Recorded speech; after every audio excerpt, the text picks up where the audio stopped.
recrossed the pond, but in HD this time. That's important in this day and age, right?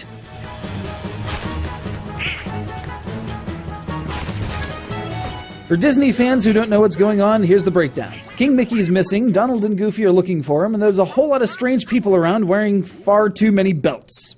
For Final Fantasy fans who don't know what's going on, here's the breakdown. Squall actually says things that aren't ellipses, Aerith isn't dead, and Sid doesn't admonish you to sit your ass down in that chair and drink your tea. Now that we've completely broken down the absurdity of this premise, we can get started.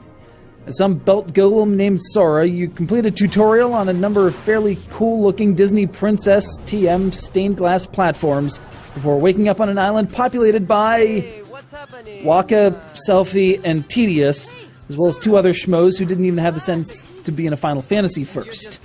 What follows is a whirlwind of half-explained premises, trouble brewing in a number of Disney franchise worlds, and Hercules totally groping Cloud's butt.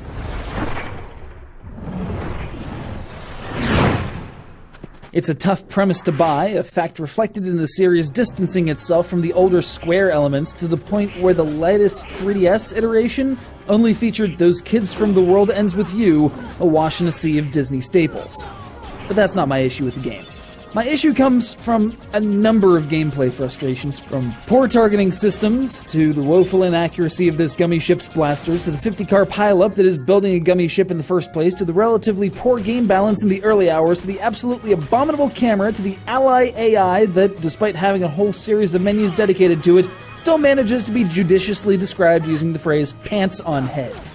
Might sound like quite the gripe about the mechanics, especially for this being a remaster of a remake of an improved international version, but I suspect it's largely because later games in the series did it much better.